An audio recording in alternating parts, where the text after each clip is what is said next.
right, good evening. Baseball After Dark action. Monday, October 13th, 9 o'clock. We are in a 0-0 game. Dodgers Brewers. Top of the fourth inning in game one. NLCS.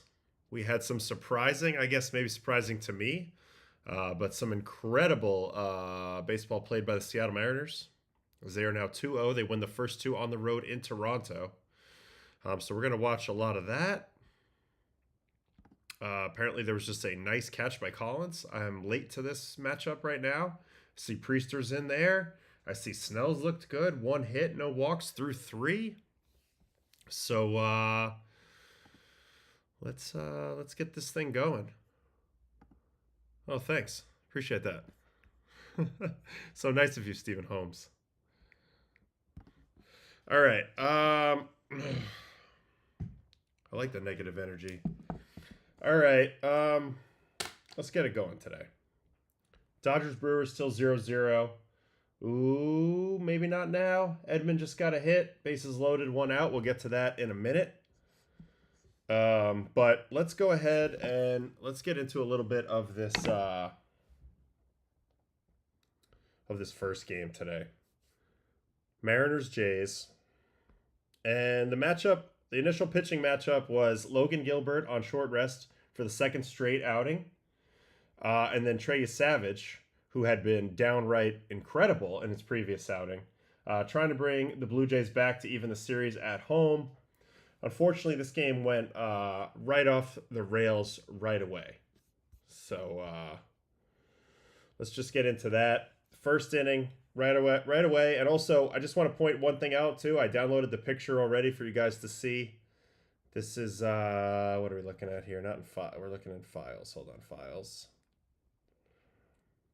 We're looking at Doug Eddings tonight behind the plate. Had a tough night, 86%.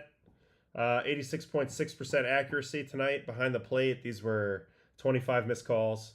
So obviously this was a little bit of what we're dealing with, and I'm curious to see exactly how it affected things, because I really didn't watch every pitch of this game. I just kind of kept up with it from a distance, and then I watched every pitch of one inning that I'm going to talk about in a little while. But let's just get it cracking right away, and let's get into Jays and Mariners here, as we have bases loaded over in the Dodger Brewer game, and I'll keep us updated on that at the same time. All right, so Brewers, no, not Brewers. We need Toronto and Seattle. Nope, not St. Louis. Seattle. And this game got crazy right away. Savage was starting on the mound. Oh, deep shot to center. Oh my gosh. Almost a grand slam. Almost robbed. Dropped. Hits off the wall.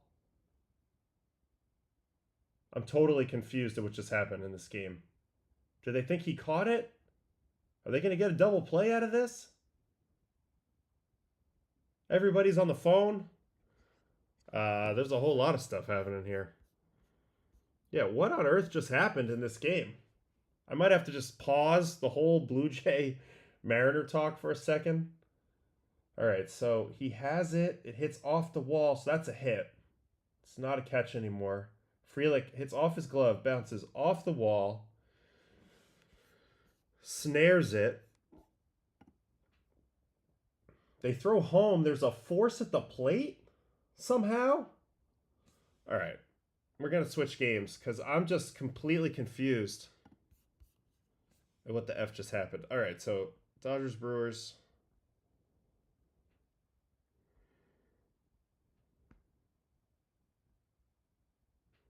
So here's the sitch. How many guys are on base here? I thought it was bases loaded. Yeah, bases loaded. Can't get the, I can only get the high home angle for now. So this ball's hit the center. I'm looking at the runners here. They go to tag up. Oh, so we don't have the full video yet, but he doesn't catch it. But whoever's on third thinks that he does. So he goes back, and that's going to give them time to relay to home, and they're going to get a double play on this play. Incredible play. Literally, I've never seen this before. I can't wait for the broadcast view and then the full overhead view. But this was insane. Okay. Oh my God. It was Teoscar. He's out at the plate, definitely. And then the Dodgers think it's a home run, but it's not. It never went over the fence. It bounced off the fence. The second out, then they go to third, right?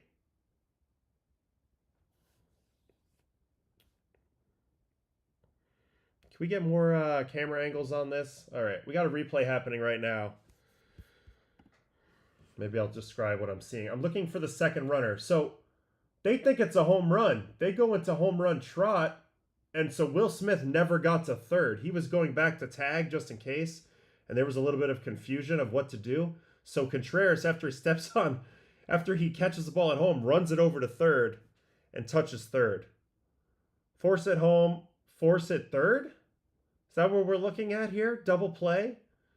Oh, we got the, hold on, putting the volume up. After review, the call on the field, the force out at home plate is confirmed. The runner is out. Double play! Double play! Dave Roberts is having a heart attack, but it's a double play. Never seen anything like this ever. Ever. The runners don't know what's going on. Will Smith's just standing at second. The other runner's standing at first. They're scared to move because they think he either caught it or it's a home run. Nobody had their eye on the baseball here. And from what should have been a 2-run double and second and third, or whatever here, and still 1 out, it's now inning over. This is the old 8-6-2-5 double play, and I don't even think 5 got involved, fellas. I think he just walked over there.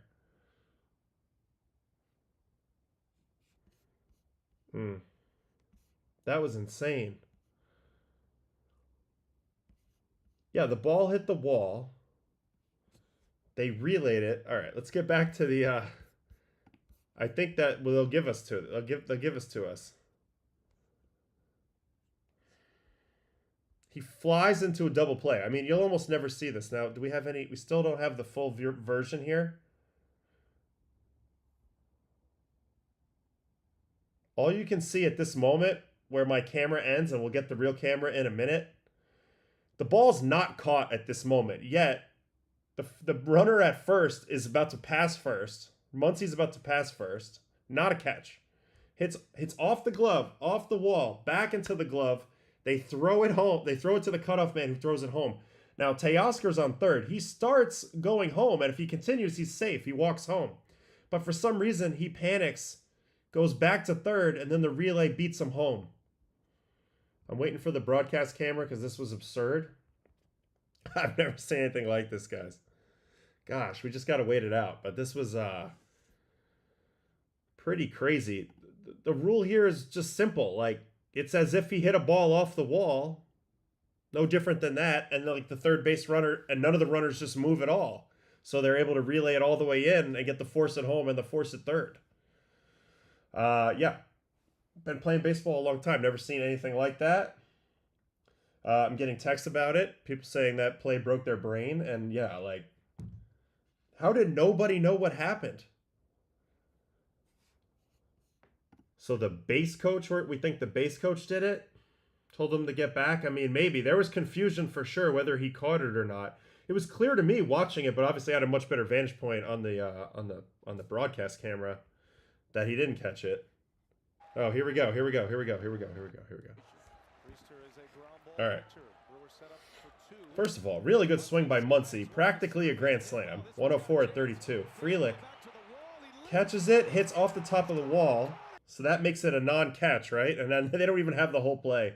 The camera angles don't even have the whole play. Look, so here's the play at the fence. He has it, but when it drops, it doesn't go over the wall. You're talking an inch away from being a grand slam, even off the glove. Instead, it's in place. So now it's just like a normal ball off the wall. It's as if nothing happened. And at this moment, we don't have all the angles yet, but let's see. Yeah, it's still the same way. So he starts, so Teoscar down here, he starts braking for home, but then he panics and puts the brakes on and goes back. They're going to have to update this further. This was a, yeah, the ball rode wall. It truly did. It truly did. I'm waiting for a more full angle of this. This is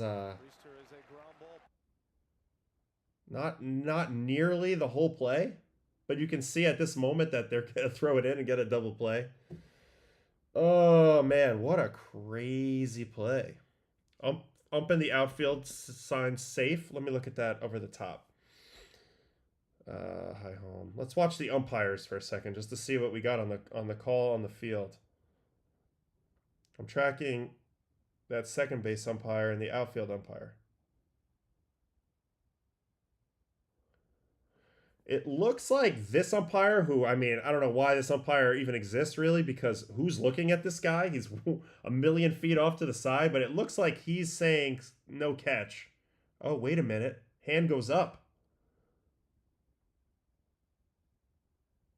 I think that's either that's two hands up. So that's safe. Third base, right field umpire. Does he do anything? No, he's just watching. He's just hanging out. And none of these guys are doing anything. So the only umpire who's making a call is guy over here. That was very odd.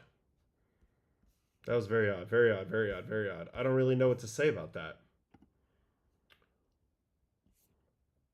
I wish we had a better view of that. I wish they would give us some more. Okay. This might be a more full no. Still the same.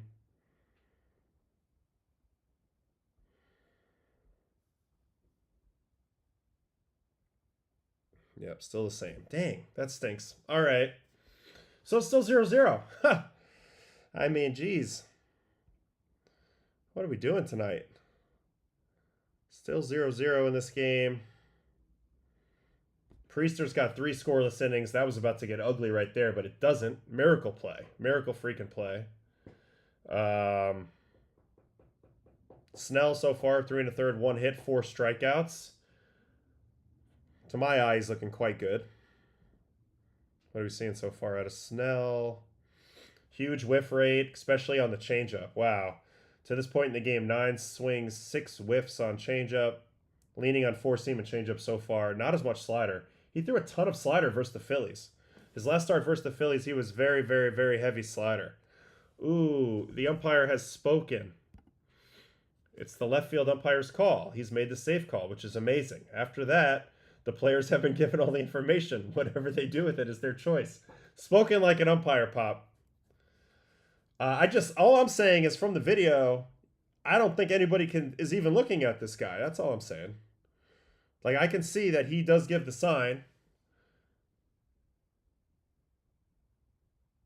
Like, he's given the sign here, but I'm just looking at heads, right? Like, so this guy's here. His head's going that way. His head's going that way. These guys are busy. This guy doesn't matter. Okay, runners. He's looking out there. This guy's... Where's this guy looking? Where's this guy looking? It actually looks like he's kind of looking at the... Where's he looking? Is he looking at that umpire? The runner between second and third. Then he goes back. So I think he knows. I think Will Smith knows. No, he doesn't know. He thinks it's a catch. So he's confused. They're all looking at the play. That's all it is. They're all looking at the play. Everybody's caught looking at the play. This guy's giving the call. I don't know. Weird baseball thing right there. You can play baseball a long time and you'll see something new every day. That was bizarre. Let me try to do one more refresh. Let me do one more refresh and see if we got the whole play yet. Nope, sure don't. Because literally this play faked out the Clippers.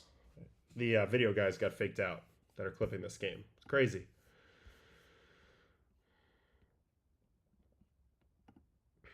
Good question. Do you think that play would have unfolded the same way if it was a regular season game? Or did the postseason pressure play a role in how everyone reacted? I don't know, but there was some level of freak out for sure, right? We've seen some freak out in this playoff so far. I don't know. Good question. Hard to know. Hard to know the answer. But it's also weird that it felt like none of the base runners or coaches knew what happened there. That's a little bizarre to me. Snell looking to put the finishing touches on a fourth scoreless inning, and he does. Nice play on a bunt there.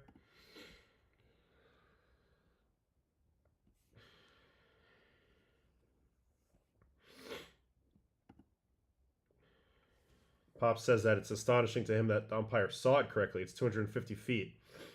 I thought it, I mean, it looked great. We had a great angle, so it's hard for me to know what his angle looked like. But he saw it pretty clearly, I guess. All right. How do you come back from this? Dude, it's not doom and gloom. It's 0-0. Still 0-0. Snell's great. He's looking good. They're rolling. They just got to get some offense. Yes, we will 100% do this. We will definitely do Hall of Fame stuff this offseason. That will be very fun. All right, should we go back to what we were going to do for a second, which was watch the beginning of the Mariners-Blue Jays game? I think that makes sense. All right, let's get back. Let's cover this game a little bit because it had some moments early that were interesting. Obviously, it ended up being a laugher in favor of the Mariners, and they are 2-0 going back home. But let's watch this Savage in the first inning. Randy Rosarita leads it off. Four-seam strike. Now, we talked on Baseball and Coffee this morning a little bit about how my big keys to watch early in the game with the Savage. Number one, is he getting ahead with only the fastball, or is he also throwing other pitches for strikes? How is the slider playing versus right-handed hitters? And does it look like the Mariners hitters are going to wait him out for strikes, or are they going to be in swing mode? Fires the first pitch strike and then gets a chase under the zone with that weird moving slider for 0-2 count here. Splitter in the dirt. Ooh, that should have been strike three. That's the old backdoor slider. So this is the first bad call of the day. Definitely costs him an out right here. That is fully in the zone. And I get it. It's a weird slider. But this one actually did go left a little bit. It's a little bit less weird. This is a really bad, really bad. And then 2-2. Look at that one back up. Man, he's got such a weird slider. And then 3-2 fastball. He's going to hit Randy with it. So, kind of a weird thing where he had him struck out, ends up losing him. So, incomplete grade on that. And then we're going to walk Cal Raleigh, too. Let's see this at bat.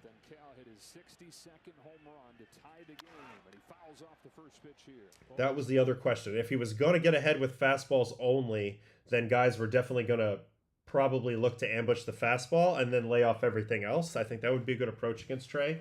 He needs to get ahead with that fastball to set up that split. So both guys looking to swing early here.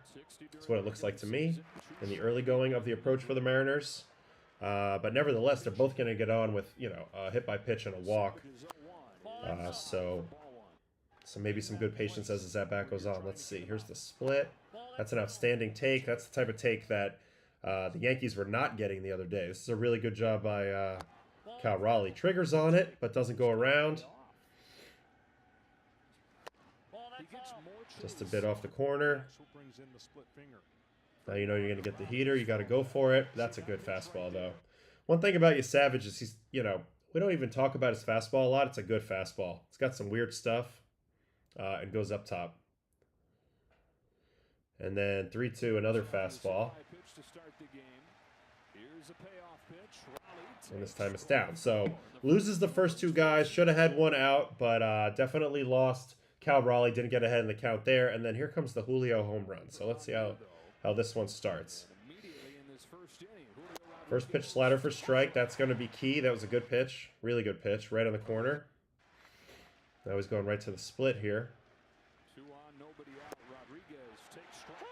Nice. So he's dropped both of his off-speed pitches in for strikes to start off this at-bat.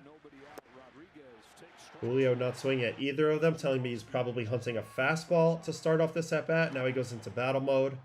This pitch is a little too low to get a chase. Bounces in front of the plate. Doesn't quite get to the kill zone. Behind the plate. And then he makes a mistake with the splitter here.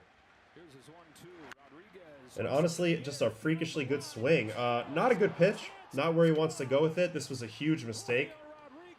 With 2 strikes, this pitch is designed to be down all the time. He's not going to get the called strike on this on this split because he didn't throw a fastball up previously in this at bat. And this is just a mistake. Also, credit to Julio for not missing it.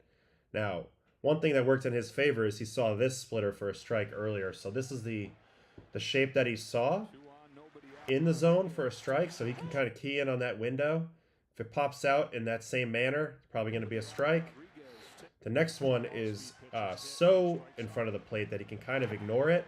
And now he knows what the difference looks like. So even if he's now on splitter, which if I were them, I'd be looking for splitters with 2 strikes. That's his kill pitch for the most part. I'd be thinking, okay, it's all about where this pitch starts. So he's looking for the pitch to pop up. That's what does happen, and it ends up being a home run. So, you know, you're looking at how, you're thinking a little bit conceptually of how Trey Savage can struggle out there. And it seems like it played out a little bit here. 2 guys get free passes, albeit he did strike out that first guy, so it's unfair to him. And then, you know, making some mistakes, particularly to right-handed hitters. I feel like he's basically unhittable versus lefties. I really do. You're not going to do much against him right on left. Left on right, I should say. But right on right, you have a chance to catch a split that backs up in the zone, a slider that backs up in the zone. That fastball, it's not coming in on your hands, it's going away from your barrel. So if you commit to it and it's in the right location, there's some opposite field line drives to be had from a righty. So that's kind of how a 3-run explosion can happen sometimes. Let 2 guys on, free pass, make 1 mistake. It happens quick in the big leagues. And it's a little bit of a reminder of a dimension that the Mariners have that Toronto doesn't really have that much of, and it's home run guys. Randy's a home run guy. Raleigh is a home run guy. Julio can be a home run guy. Polanco's a home run guy. Naylor hit a bunch of home runs this year. Suarez hits a gazillion home runs. So really, for their top 6 guys, they can all pop you at any time. And that's a little bit of a different dynamic than the Jays, who have some of that in Springer and Vlad. Although Vlad, obviously, I think is more of a all-around hitter than just pure power guy. But that showed up right there. And then after that, you know, he does settle in, particularly versus the lefties. Split to Polanco. See you later. That's beautiful. Naylor did get a hit. Let's see that. Let's see what he hits. He hits a fastball.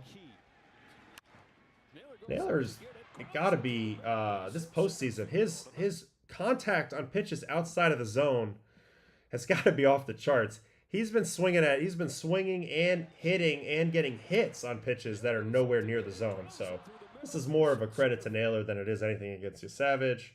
Then he's going to strike out Suarez with a fastball. Yeah, see, the top of the zone, very good fastball. I think he's going to be a great pitcher. I don't think this game really means a whole lot. I know the final score line on him doesn't look great, but I do feel like he showed a lot of good with the bad here. Overall, still plenty of strikeouts. He got in a little groove here from the 2nd through the 4th inning. There's a strikeout. It does show up a little bit, though, that his difficulty is more versus righties. More of the contact versus righties. Some of the walks are versus righties, like this 4-pitch walk to Julio. And I think ultimately, if you're scouting how to beat him right now at the highest level, I think I would skew right-handed with my choices. If I'm on the fence between a lefty and righty, I think I would go righty against him.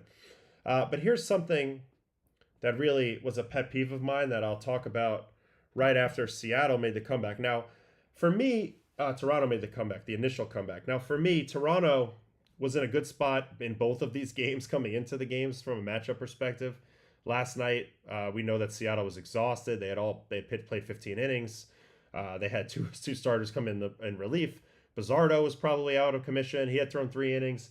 Like, it was all set up where if they could have just broke Bryce Miller, they probably get the Mariners to lay down in game 1. Instead, not only do they not break Bryce Miller, he outpitches Gausman, especially since Schneider gave Gausman the early hook. Tried to chase the game with the bullpen really hard. It doesn't work. They lose 3-1. But still, you come into today, you have a fresh Savage coming off of a legendary, DS start versus the Yankees. And the matchup was against Gilbert, who's on short rest for the 2nd straight time. and you would think you would be a little tired and probably slightly less effective, which is actually what happens. If you look at it, Gilbert ends up going only 3 innings in this game, 5 hits, 3 runs, 2 earned, 1 walk, 2 strikeouts. Didn't get his usual amount of whiff in this game. And we'll watch them score the runs, but it's pretty clear to me that Logan Gilbert was a little bit tired in this game. And this was an opportunity for Toronto, and this makes the fact that they get blown out in this game that much more disappointing. Gilbert, velocity, nothing special. It's actually down on the slider and the split. He tried to go a lot more fastball than he had been going. When he pitched out of relief the other day, he was almost all slider and split. Only 5 whiffs and 34 swings for 15% whiff is not Logan Gilbert. He just wasn't the same today. He filled up the strike zone, but he wasn't nasty enough to get a lot of chase. Only 19% chase tonight, O-zone swing. He was in the zone a lot, but that gave them a lot of pitches to hit. And ultimately, the Blue Jays were able to chip away and tie the game against him. They did a good job responding, in all honesty. In the very first inning, back-to-back hits. Springer.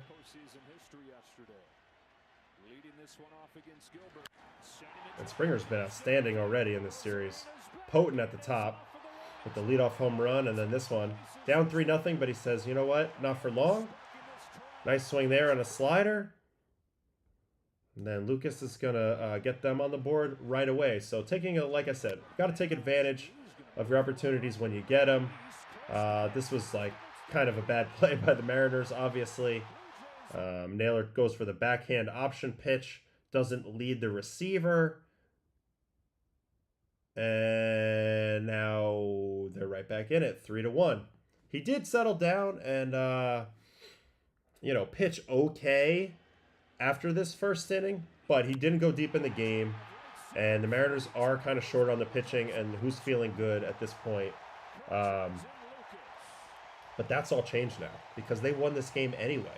They end up winning this game anyway, and they win it big. And if you look at it, Bizzardo pitched 2 innings. This guy's been a sneaky, unbelievable MVP type guy for the Mariners so far in the playoffs. But then Vargas and Hancock get to land the plane of this game. Vargas gets to go in there and throw 2 innings. Hancock gets to go in there and throw 2 innings. And those are 2 guys that they have no interest in pitching and leverage. So those guys get to pitch, and everybody else in the Mariner bullpen gets the day off. Munoz, Brash, Spire. It's great. It's fantastic. They're going to be totally rested. They'll have Kirby. They have Wu possibly available. They'll have Castillo back. So all their pitching is lined up, and they'll be at home up 2-0. That was how it ended up working out. It should not have gone this way. If Toronto could have played out in front of this game, they could have really put a hurting on Seattle, and I think Seattle would have laid down in this one as well. I think these same guys would have pitched. I think Vargas and Hancock would have pitched regardless in this game because they're in a little bit of a pitching bind. Instead, they get to do it on the winning side. So just Dan Wilson has to feel really, really good about himself coming out of these 2 games. All right, where's the third run here? Third run here is Lucas again. Kind of gets jammed, but gets a hit here. And this makes it 3-3. So credit to the Jays. They respond. First 2 innings. And, despite that rocky first inning from Savage, the game's all tied up. Everybody's feeling good, and we got ourselves a ball game. Now, this is where I got a little frustrated with some of the decision-making while watching this game. So Savage goes out for the 5th. And this is how it kind of goes. He throws 1 pitch in the 5th. Mind you, 2nd, 3rd, and 4th inning, all scoreless. Gets a weak grounder, happens to be in a great spot. Jimenez, who's a great defender, tries to make the great play, doesn't make it, and Rady gets an infield hit. Okay, man on first, no outs, tie game. He's at 70 pitches. I don't know what their pitch count limit is for this guy or what they're looking for, but this next move was insane. So they end up sending him to second on the overthrow, and then they decide to immediately walk Cal Raleigh. I hated this move so much in my bones when they did it. I almost just spit out my water when I saw that they were walking him. Why would you put on an extra base runner when you don't need to in a tie game? It's only the 5th inning. You have to score 1 more run to win anyway. Your job is to minimize damage at all times. If you face Cal Raleigh and he gets a single and the run scores, you have a man on first who can't run and a more tenable situation. Now you pitch to Polanco and you just go from there and you play it straight and you try to minimize it to one run. And Cal Raleigh's a great player. I understand that. But he also, it's not like he's a 300 hitter. You can get him out. The numbers are in your favor.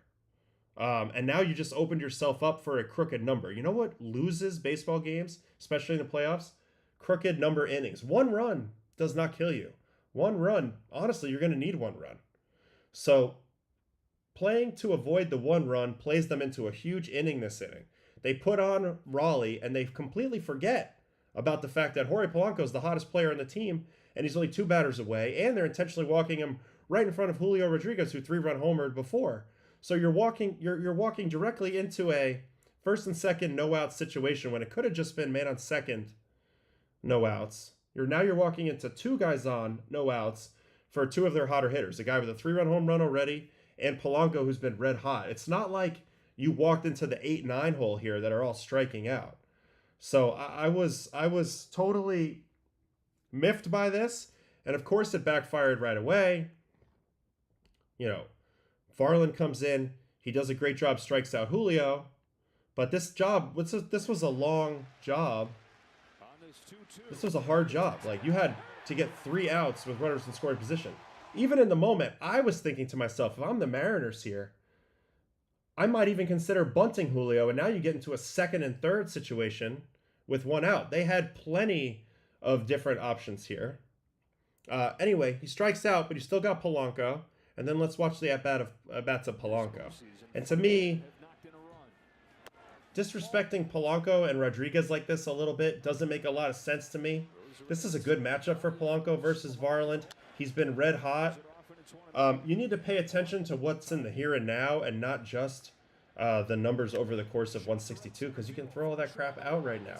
Pay attention right now. Polanco is raking. Polanco is raking. He's been raking. He had 2 RBIs yesterday. 2 RBI hits yesterday. He had the walk-off hit the other night. Hit 2 home runs off Skubal. His confidence is up here. They gave him an opportunity to impact the game with multiple guys on base. For me, I hated this move. And they never really recovered after that. 3-run homer from Polanco. Varland, he's nasty and everything, but at some point, you're getting a fastball, and guys can time a bullet, and this pitch is just too low, right into the bat path. Polanco's like a low to medium height fastball hitter, and this pitch is where? Low to medium height fastball. Nothing special on it. It's just, it's kind of a ho-hum 98 was what you see nowadays. And it was a big time swing by Jorge. And then after that, it's hard to come back from multiple 3-run home runs. Actually, I heard a stat while I was watching the game. No team's ever lost in the postseason with multiple 3-run home runs in a game. And then after that, you see that the Blue Jays bullpen, it's just not that great. Fluharty came in, Fisher after him. Rodriguez came in and went triple walk, Yari Rodriguez. And then they had to bring Seabass in, my guy. Ooh, Freddie just homered. Pretty sure. Yeah. 1-0 Dodgers. So then they bring in my guy Bassett to eat some innings. He does it. And then Lauer to get some work. But at the end of the day, you look at the box score of this game, and all these dudes gave up runs. And these are dudes that they're relying on to get big outs. Varland gave up a run. Fluharty gave up a run. Fisher gave up 2 runs. Yari Rodriguez gave up a run with 3 walks. These are the same guys for the most part that they pitch when they're winning. Yes, there's Little and Hoffman as well, but Varland goes in there when they're winning. Fluharty goes in there in matchups. So does Fisher. And now the Mariners have confidence against these dudes because they just scored runs off of them. So this is going to be a massive undertaking for the Blue Jays to get back in this thing. I'm not saying it's over yet. Bieber could go out there and throw a heck of a game in Seattle. The Bats could come alive and they could get their mojo back. But they had a huge opportunity in Game 1 and Game 2 in this series. And in my opinion, they didn't take advantage very well. Obviously, they're down 0-2. And like I said, it just couldn't have lined up any better for the Mariners. Bizardo, 2 innings. no runs. Vargas 2 innings, Hancock 2 innings. I mean, really, the Vargas and Hancock piece cannot be overstated. Bizzardo was still in there when the game was in the balance, and that's why he gets credit for the win, in this game and everything, because he pitched the 4th and the 5th inning after Gilbert went 3. But be able to cover 4 innings with Vargas and Hancock is such a blessing. They're going to get a day off. All those back end guys, Brash, Munoz, Spire, etc., they're going to have 2 days off into that. Bizzardo will be available for a shorter stint in that game.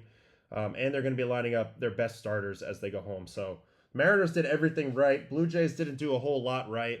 On the offensive side from the Jays, Lucas with 3 hits. Other than that, kind of a tough showing. Vlad 0 for 3, Barger 0 for 4, Varsho 0 for 4, Schneider 0 for 3, Jimenez 0 for 3, Clement 1 for 4.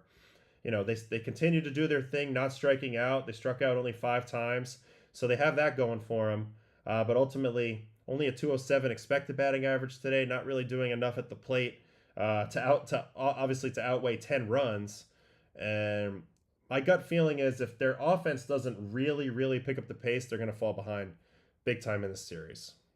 Let's watch the other home runs real quick, and then we'll get into the Freddie home run that just happened. The other home runs in this game were from, well, there's one more from Naylor.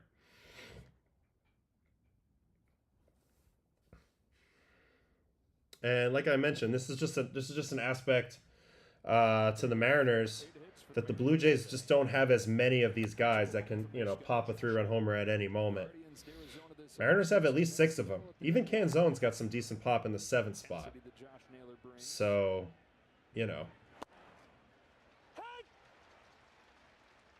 Also, these are valuable at bats. You're facing him up 4, facing Fisher up 4. But this is a matchup that you're probably going to see and leverage at some point. Fisher's got reverse splits. He's got good downer action. He's got cut action on the fastball. He's going to be facing guys like Naylor. Naylor gets a free look at him here, actually homers. So you can imagine in a big spot, that'll be affecting things. Wow, what a swing. Full Fred McGriff helicopter action on that. Only hits at 95-1 at 29, but it's pretty short out there and right. Ball travels good. Definitely backspun that pretty good. Just saw a lot of breaking balls, and this one's, right in the middle of the plate, so pretty sick. Pretty sick swing there by Naylor. And I've been saying it, I like the edge he plays with, especially now. Like, he's gained some maturity for sure. His edge is controlled more now, and he's delivering big time, and that was a huge move by DePoto and Hollander and Andy McKay and those guys that run the Mariners organization. They kind of listened, and they figured out that they actually did need to make a little bit more of a move. I know last year, they ended up missing out on the playoffs narrowly. They have all this pitching. The offense really let them down. This year, they have a chance to make the move on the AL West at the deadline. They go ahead and do it. Suarez and Naylor. It's been a mixed bag, but the fact that they went for it, the offense has picked up. Obviously, Julio was a big part of that. But I'll give them credit for that, too. Good work in the front office by the Mariners. And they're 2 wins away from their first ever World Series appearance. They become the last team to make it. All right. Let me see what we got in the chat here for a minute.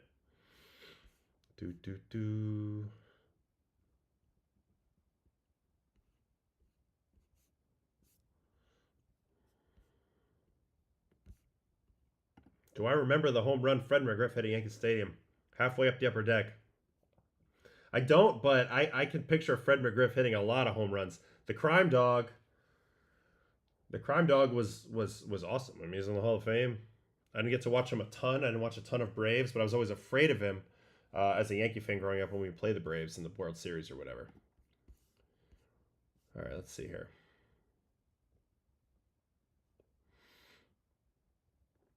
All right. We got a lot of people being encouraging in the chat. I appreciate that. You guys are awesome. Let's keep it rolling tonight.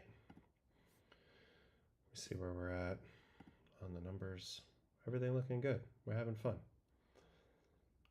All right. So Freddie just homered. This game's been 0-0.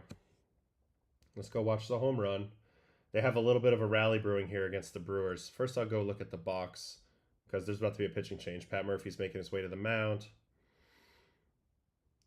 Dodgers-Brewers box score at the moment. Snell, 5 innings, 1 hit, no walks, 6 strikeouts. He's been unfreaking believable. He has been unfreaking believable so far in the playoffs for the Dodgers. And I speculated that maybe the Brewers could be a team to knock him off a little bit. Hasn't been the case. He's looked great. We'll watch that in a minute because that looks like that's going to be fun. Ashby, 1 inning. Priester, 4 innings. The crazy play that Dodgers should be way ahead. And then Chad Patrick's in there and he gets clipped by Freddie. So we'll work a little bit in a circular motion here as we pull up this game. Dodgers Brew Crew, and we'll look at the Freddie home run first. Let's watch. It's a 6-pitch at bat. Oh, we just have to watch this angle, which is not the best, but let's see it. 96 away, ball 1. Cutter down, ball 2. Cutter fouled off.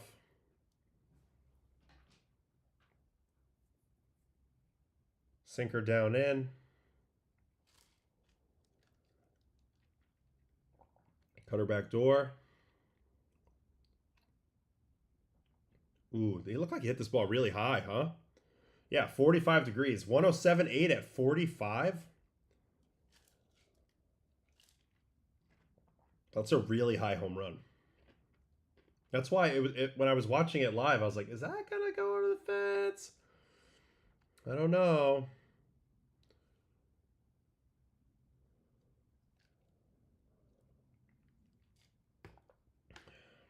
The Freddie Freeman stance. It's got the bow legs poking out both directions. It's like the knees are being pushed out. Very odd. Very good at hitting low pitches. Unbelievably firmed up front side. Look at how stiff this knee is all the way down into the ankle. Ankle never turns. So he just like bricked off in the front here. Unbelievable extension through the ball. Down and up through the ball. Beautiful swing. Beautiful freaking swing. What can I say? Guy's pretty good at baseball. So that's the solo shot. Koenig just came in the game. First and second, 1 out, trying to lock it down. There was also a single by Will Smith here off Patrick. There's a little base knock. And then Edmund walk.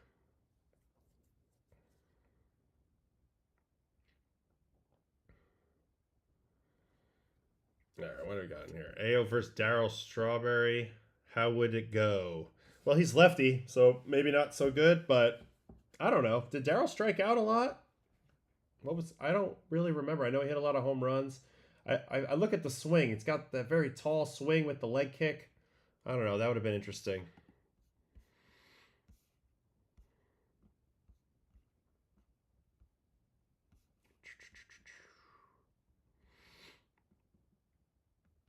What else we got here? No, Thomas did not call again, Jaden. That was he held up his end of the bargain. He did not call. Brett told him, will you leave us alone if I put him on the phone? He said yes. So it was all good.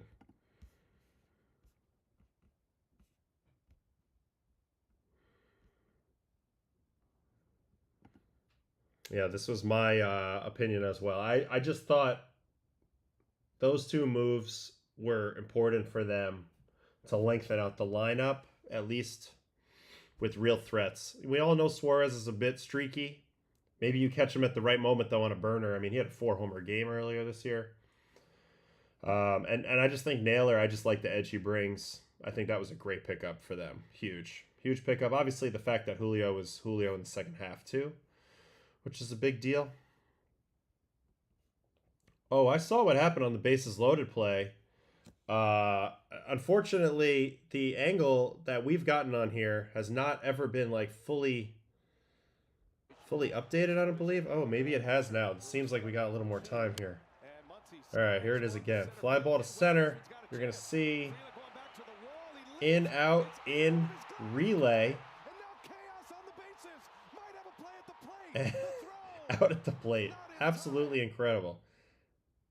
So, yep, the foot's there on the plate, gets the force. Great awareness by Contreras, by the way, realizing what's going on. Then he runs over to third and takes it himself. Frelick is in disbelief. They're on the phone. The play hasn't even ended yet. Look at Freelick.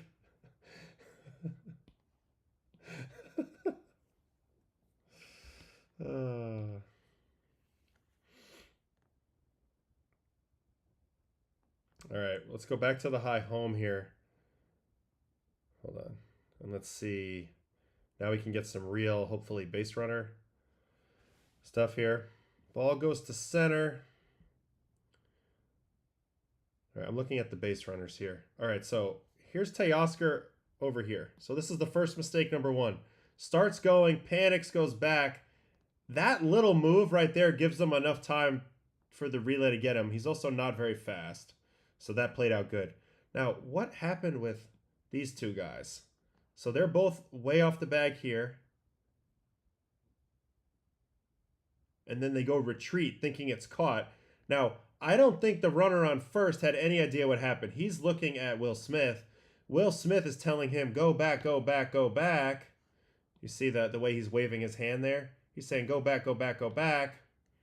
So then he just puts his head down. So then this guy just puts his head down and runs. And they're completely confused as the ball comes in. They're thinking it's a tag up. So Will Smith firmly at this moment thinks it's still a tag up.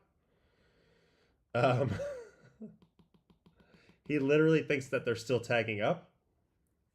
And so he's totally confused when Contreras catches it like this and then jogs over to third. So at no point did he realize that the ball wasn't caught. Now, we've been showing the umpire the whole time. Let's watch him over here. Just watch him for a sec. He comes out right away. He's waving it, no catch, no catch. Very demonstratively. So who's the third base umpire for this game? He did an outstanding job here, but nobody really sees it. None of the base runners see it. All right, now third base coach. Now let's track him. Dino Abel. Legendary guy. He's watching it. Must have said something, but then now he's saying go, go, go, go, go. He's got his hands up like, what happened, dude? And then he literally does nothing the whole way to third. That's interesting. What about first base coach? What's first base coach got on this?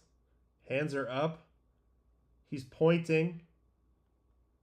And then he realizes it's too late. He's telling him to go. He might have known. He might have known, but I'm not sure. Yeah. Did I say right field? I meant left field. I don't know what I'm talking about right now. Sorry, guys. But yeah. Just a cluster. Just a cluster. Just a cluster. I'm not going to say the second part of that word, but that was a cluster. Unbelievable. And yep, we are still at 1.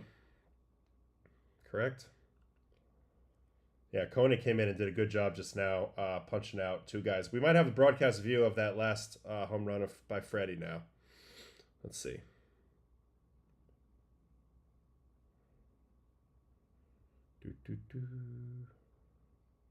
Nope, not quite yet. That's unfortunate. All right, let's watch Snell a little bit then. Let's watch Snell get his outs because he's been cruising. 2-2 to Churio. Bouncing ball to third. Max Muncy getting the start here. First one on a changeup. It does look like the changeup's been incredibly effective in this game, from what I can tell. Very little usage of slider. Right there, you go chasing like that. Now. Sorry. So here's a strikeout of Yelich on a curveball. I've made videos about his curveball. It's unbelievable. It's got no hump on it. Tunnels with his high heater really well. Here's another one.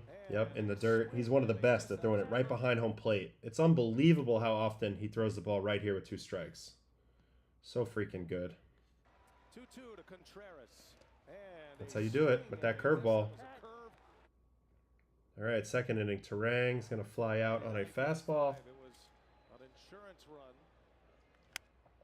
I will say, though, the Dodgers should be up big in this game. It's only 1-0 in the 6th. I do not like playing the Brewers in a tight game at home late. This could get... There's a lot of baseball to be played. As good as Snell looks, there's a lot of baseball to be played in this game. You know, I was wondering this myself. Obviously, that 15-inning game felt really long, and some of the other ones too. But I think we forget at just how long the no pitch clock games really were. I remember when they brought the pitch clock in, we used it all spring training, and then I went to the WBC, and they didn't use it in the WBC, and every game felt unbelievably long, and it was just like, oh, did we not realize? But now we realize, and I think that's kind of how it went down. Once you got used to it, there was no going back. Her ball popped up, so clean first 2 innings. We got a question here. Who am I rooting for? I was kind of rooting for the Yankees, Big Yankee, because I would have got a ring, you know, despite my minimal contribution this year. But now I'm not really rooting. I'm just hoping for great baseball the rest of the way. As many games as we can get, you know? As many games as we can get would be fun. Good baseball.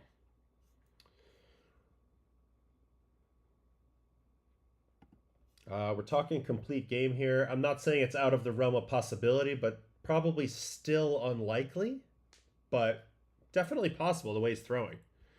And if he does, you'll see it. If he does go the whole way, there will be a video made about this outing where I watch every pitch, not just the outs.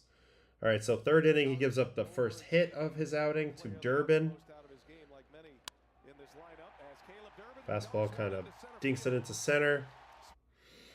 He's going to punch out Collins. Ooh, change up. Gets the chase. See you later. Joey Ortiz. Ooh. Jams him really good. Mookie's there. Nice play. Inning over. Now, was there a caught stealing in this at bat? Here's Joey Ortiz, Milwaukee's number 9 hitter. Slick. In this setup is Pajes in center. Strike on Ortiz. No. Wait.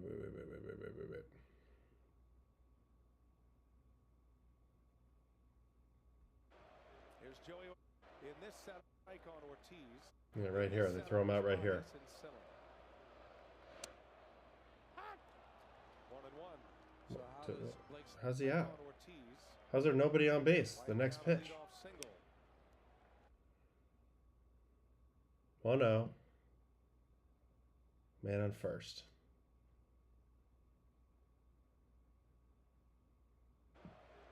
There was a pickoff, but they don't have it on the video. Okay, so he got picked off. Can't be slipping. Anyway, we'll move on. Fourth inning. Chorio called out on strikes. Thanks, guys. They didn't show me that. I'm like, what? He was there. He can't just disappear. Wow, this is actually a pretty great call by the umpire. For the bad calls we got in the other game, I mean, this ball shaves the bottom. I don't even think Smith's catch is that good on this, and the fact that he gets it and that it was in there is amazing. Yelich going to strike out for a second time, this time on a fastball. Got him on a curveball the first time. See ya. Contreras is going to ground out softly. This was the play that I saw, kind of a check swing. The 1-2 again, and a little tapper. Here is Snell. He fires low, and Look at how Blake Snell loads up on this throw. Can we get a good view of that from this cam? That's a pretty good play here. Yeah, really nice. Really, really nice. Fifth inning. Terang kind of punchy. On a slider. This is one of the few sliders he's thrown to this point. Very effective when you don't show it a lot. See ya. Andrew Vaughn. Changeup. Changeup's been massive, so. He's been pretty much flawless. 6 innings, 1 hit, no walks, 8 strikeouts to this point. Fantastic. Because they didn't go to the post all season long, except Yamamoto. They're stronger now than ever. Ooh, good play by Mookie here to get the big hop. This was a weird play. This ball kind of checks up. You know, it lands in that perfect spot, like right kind of around the bag. He kind of waits back on it. Soft hands. Nice play. Nice play. So that's through 5. I know he just pitched the 6th. Strikeout, ground out. We don't get broadcast for that, so we'll just see real quick. Here's changeup. Looking. So he's at 77 through 6. Definitely go out for the 7th. Oh, another incredible chase in the dirt on the curveball. This one's in front of the plate and he gets the swing. And then Ortiz is going to ground out on a curveball. Definitely pitch the 7th. If he goes quick, I could see him getting the 8th. I don't know. We'll see. It's going to be fascinating to see here. He's been so freaking good, man. I can't believe that he struggled to get a contract that he wanted 2 off seasons ago. Honestly, I'm surprised. Coming off the Cy Young Award year, people were kind of not willing to give him the big number, but he's been freaking good. All right, let's get the broadcast view on that last inning. Freddie Freeman home run. 3-2 count. 1 out in the 6th. Freeman Yeah, I mean, it was right in the middle of the zone down. That's where he wants it for sure. But you can see how much hang time this had. I just kept waiting for it to come down. Finally does. Yeah, it's just a 3-2 challenge heater. This is kind of what you got to do. I mean, I don't know. You pick a pitch here and you throw a strike. 3-2 here. Tie game. 0-0. 1 out. Don't want to be putting free base runners on. Freddie's ready to hit the fastball and does. Really good job there. This was the Will Smith single.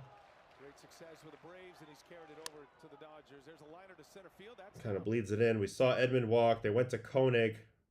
Koenig gets out of it. Muncy with the cutter. 2 strikes.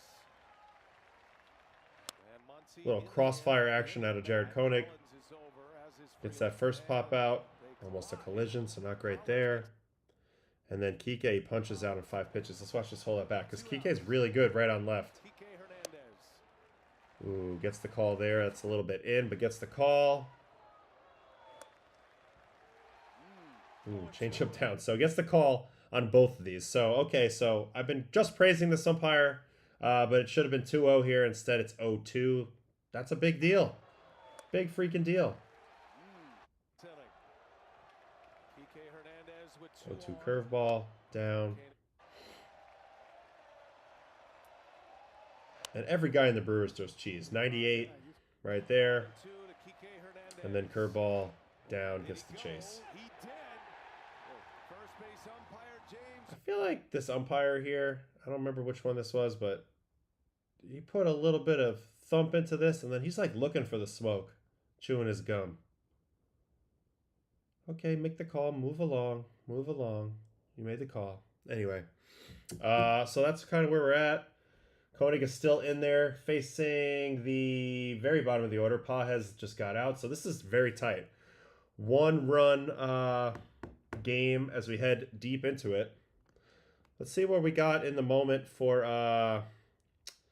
the breakdowns on Snell. As see if he can how he's looking as he keep going. No reason to take him out. He's at 51% whiff in this game. He's having an epic game here. 28 changeups. Now the changeup is now taken over as the primary. 25 fastballs, 16 curveballs, 8 sliders. The velocity is up on the fastball. That's great. He's averaging 96.1 in this game. Curveball velocity is up. That's great for Chase, which he's getting. And slider velocity is up, which he's only thrown a little bit, but it's been effective when thrown. And then, you know, if you're going to have your fastball velocity go up and your changeup velocity go down, I think what could be better than that? Create even more separation. That's fantastic. And look at the numbers, man. Changeup in this game. What a pitch this pitch has been in this game. 18 swings, 12 whiffs. 18 swings, 12 whiffs, 67% whiff. Obscene. As well as an average exit velocity off the changeup of 70. So when they hit it, they're dinking it. And otherwise, they're just flat out missing it. He's also got 2 foul balls. So they've swung 18 times. They put the ball in play 4 times weekly. And they've hit 2 foul balls and missed it 12 times. So the changeup has been unreal. I've been saying it for a while. When he leaned into the changeup, that's when he won that second Cy Young Award. That's when his career retook off again and he became who he is right now, which is, I mean, seriously, one of the best pitchers in the game. Like in the top handful for sure. Fastball's gotten a whiff, 4 whiffs on that, 36%, 38% on curveball, 50% on slider. I mean, 51% for the game is outstanding. And he's going to have to keep doing it because this game is tight. Best of, we're going to the bottom of the 7th. Snell's going back out. Sitting on 77 pitches. Where are the Brewers in the order? Looks like it might be top of the order. Let's double check that. Yep, top of the order coming up. So third time through. Third time through, he's faced the minimum, it looks like. Yep, faced the minimum through 6. Third time through here. This is Brewer rally time. If they're following who they have been as a club during the season. Or can Blake Snell continue to put the finishing touches on this and snuff them out big time in the 7th and maybe even the 8th. And then maybe we'll see Roki tonight. We'll see. If not, we're going to see a really, really good... we'll see a rally if not. Roki Sasaki, please. I'm throwing my hat in the ring for Roki Sasaki as well. I would love to watch that. And Mars throwing his hat in the ring, or his or her hat in the ring for Bryce Terang homer.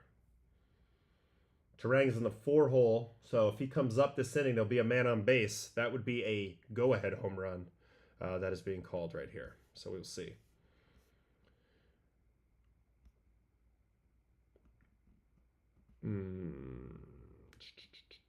What else we got here? Was there an MLB question or anything? Yes, Sells Savant percentiles are amazing this year. He has really leapt up big time. I feel like this is probably the place he always wanted to play. I feel like a lot of guys would love to be Dodgers. You know, you're nowhere near the biggest superstar on the team, and you have 2 Cy Young awards. Pretty freaking cool. You get to learn from Clayton Kershaw, who I'm sure is somebody that Blake Snell modeled his game after in some way. Oh, of the male variety. Okay, sorry. I'll get that right from now on, Mar. Just double checking. Blake Snell.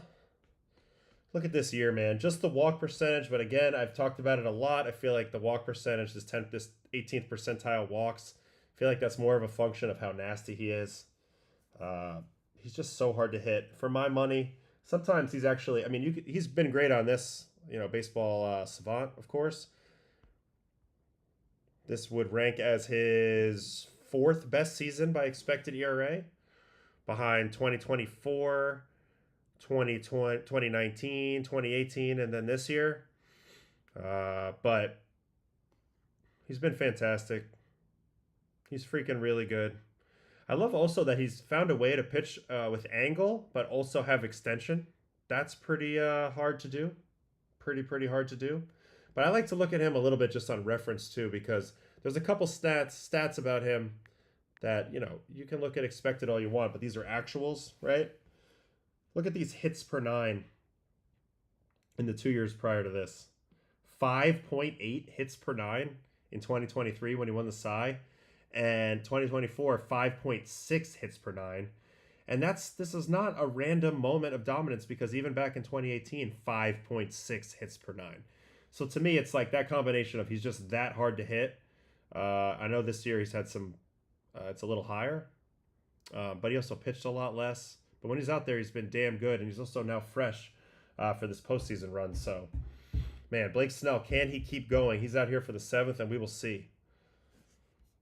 We will see. His K to 9 is close to the best in history. I believe it is. Yeah, 11.2. That indicates an all-time career record. So at the moment, he is the all-time leader in this stat, which is insane. When you have yellow and italics, active leader, all-time career leader, that's crazy. I feel like, is Chris Sale not that high? But that's unbelievable. Yeah, DeGrom's all-time in strikeout to walk.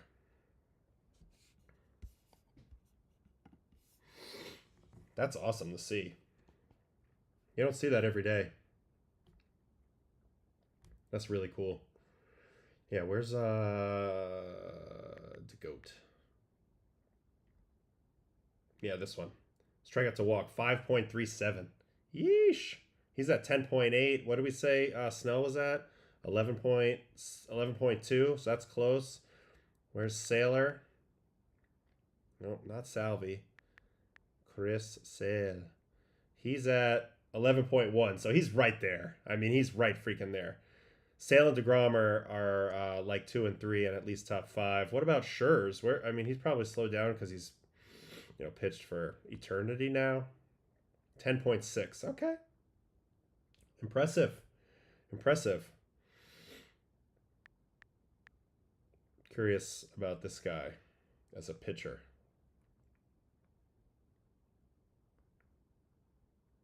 $11.4 for Shohei. Not qualified yet.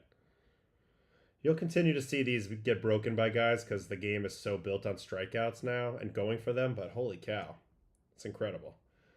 Snell got his first out of the inning.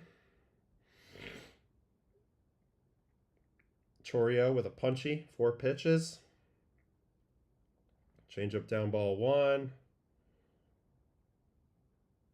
Change up down. Change up again. And change up again. Wow, 4 change-ups in a row to Chourio, 4th time through. That is awesome pitching. That is awesome pitching. Why is Snell so effective though? Wow. All right, I'll give you a quick rundown on Blake Snell, what he's presenting to you at the plate. Now this is such a bad camera angle. But all right, for one thing, look at the release point. It's pretty high, right? So from this release point, a couple things are key. Number one, he already has a plus fastball with good backspin. And so when he does throw it, it holds very well up in the zone. Of course, my hand just jumped. So that was trash. But it holds very well up in the zone, right? But at the same time, the curveball doesn't pop above that line. It stays the same way, and then it peters way down. And then the other pitches are sort of similar in that they're on the same line, but then there's a harder version that's a slider. And then the changeup is like kind of like this, but it fades off the plate away. So the tunnel effect that he gets is really, really good. And you can never truly ignore the fastball because he throws so freaking hard. So a lot of it to me is the angle that he's at, and it's plus velocity from a lefty, but it's also unbelievable command. And that's the thing that nobody gives him credit for. Like control and command are 2 different things. Control's more of a walk rate stat, but command is like ability to throw the ball where you want to and execute pitches. He is one of the best in the world at throwing his breaking ball, especially his curveball, down here. This is the #1 chase area in the big leagues. And it just so happens that his high fastball, which is his other pitch that they're trying hard not to chase, but they also have to be ready in case it comes into the hitting zone. It's just fast enough where it speeds them up here, and when the ball tunnels, even the curveball, it looks initially out of the hand like it's going to be up here before making it all the way to the non-hittable below the zone place. Most people's fastball and curveball don't tunnel well enough to throw a perfect one at the top of the zone and then have the other one that comes off of it be actually below the zone. They don't have enough separation or enough bite on that curveball, or there's a hump out of the hand, like something that gives you some indication that it's a curveball and not a fastball. Snell solves both of those by having enough break and by having enough pace on both pitches. So those 2 pitches tunnel extremely well. In addition to that, when he throws a pitch that's like a fastball away, like say he throws a fastball over here for a strike. I meant to make that green. But say he throws this like a fastball over here for a strike, and now you have to go ahead and honor that pitch for a strike as well. Well, now the changeup is going to look like it's headed right for there, and it's going to end up in an unhittable spot here. So he has a tunnel for every fastball location. If he strikes you away, he's got you all set up for a changeup off of that. If he strikes you in with a fastball, and he does this very well with an incredible amount of cheese, then he has, what color haven't I used yet? I guess black. Then he has a perfect tunnel set up for the bullet slider to the back foot. Now he uses this a lot for his lefties too. He pitches them away and then he runs the slider off that away tunnel. So he's got 3 different tunnel possibilities off of wherever his fastball is, and the fastball on its own is a good pitch. So that's part of the key too. Like if the fastball was bad and people could just crush the fastball, then he wouldn't be able to get ahead the same way. But his fastball is above average in both velocity. It's 95.1, which is above average for a lefty, let alone a starter. And in tonight's game, he's 96. And then if you go look at the movement on his fastball, it's 17.8, which is 2 inches induced vertical break more than average. So that ball stays up and backspins better than a major league average four seam by 2 inches. That's significant. So batters are going to come in consistently underneath that pitch, and they're going to have to cheat to get on top of it and get on plane with that pitch. And when you cheat to do that, you're completely defenseless against the soft stuff. So in a perfect world, a hitter wants to go up there and be able to just see the ball, hit the ball. But the problem is when the fastball is too much for that approach, where you actually have to anticipate and cheat a little bit with your timing to achieve hitting that fastball because of either excessive velocity, location, or spin, and he might have all of those. So you have shape, spin, location, all of those that you have to go and meet that. You have to go meet that, like you have to catch up to that. Once you have to elevate to that, it leaves you that much more exposed to the soft stuff, not to mention all the tunneling I showed you. So it's going to be hard to even identify out of the hand whether you're actually seeing a fastball or something else. So for all those reasons, he's very, very effective. It's 4+ pitches. I think the changeup took him to another level because it helped his contact. The contact on the changeup's been outstanding since he started throwing it. Look at it this year, 153. Hold on. 153 on the changeup this year, opposing batting average, which is the best in his arsenal.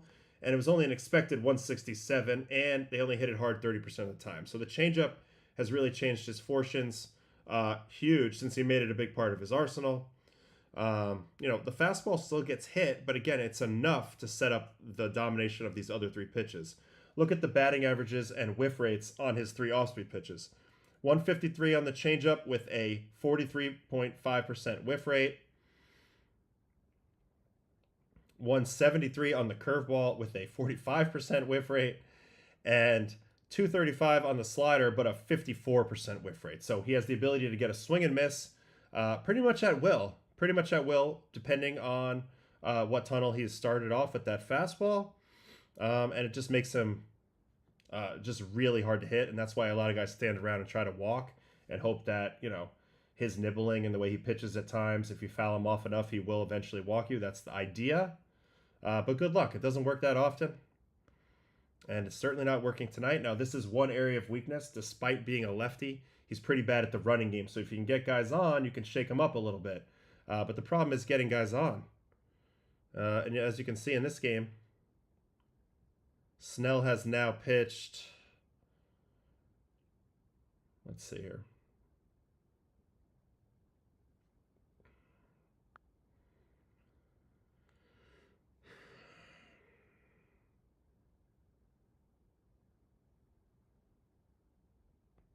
Snell's now pitched 7 innings, 1 hit, 9 strikeouts on 91 pitches. So the question is, did they let him go out for the 8th?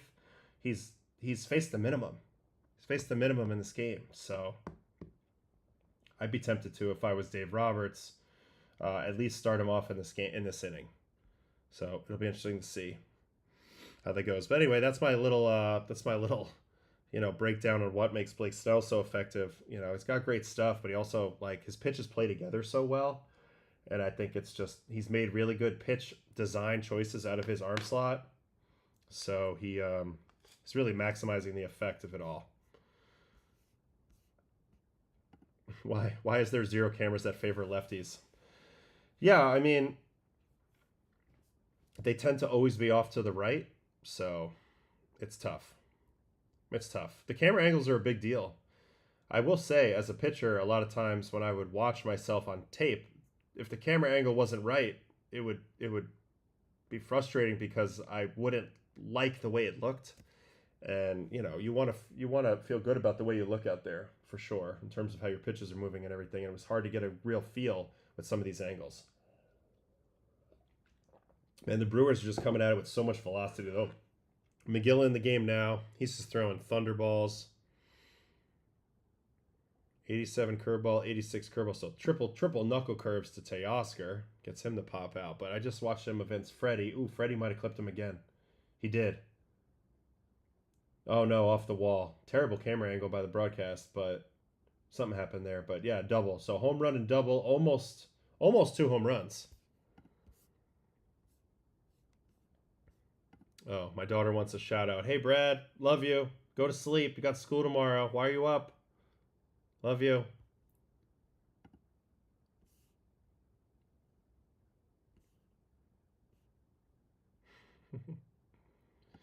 Being 6'8" and throwing 100 with 20 vert should be illegal. Here's the swing by Freddie, though. Really good swing here. Top spins it. Otherwise, I think it's a homer. 104.4. How many curveballs did he get? One. Only one curveball at the beginning. Swung and missed at it. I'm wondering if he hunted that the rest of the way. Four seam. 99. Four seam. 99. Four seam. Oof. Tough pitch to hit here. Dude, how do you hit that? That much vert on it? Gotta be Freddie Freeman. And then this next pitch comes out of that same window, I would imagine. Yeah. And then he's on it, though. Incredible. Incredible hitting, man. He does some stuff sometimes that just blows your mind. Like one pitch adjustments that just blow your mind. That cutaway was crazy. Yeah. I thought it was. They messed that one up in the truck.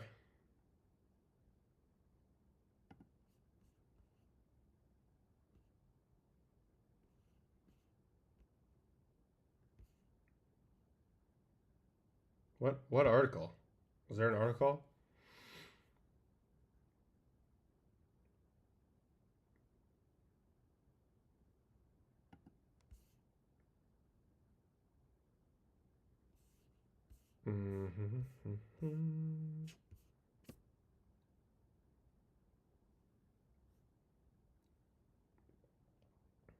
Aw, love you.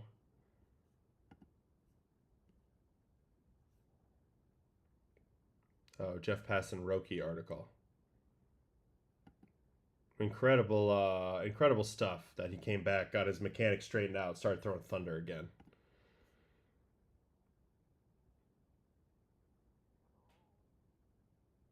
Fly out. Freddie goes to third with 2 outs, but they're 1 out away from throwing up another 0 here.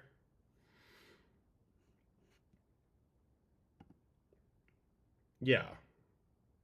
McGill is working with an absolute monster body, leaning back, throwing 98 with, 19 or 20 inches of vert, which is top of the scale. And they're still hitting the ball off of him. They are pretty damn good. Oh, 2,000% Jaden. 2,000% yes. No question about it. You will see a ton of splitters and kick changes next year. No question. It's only going to continue. The mixes everybody will have everything pretty soon. No question about it.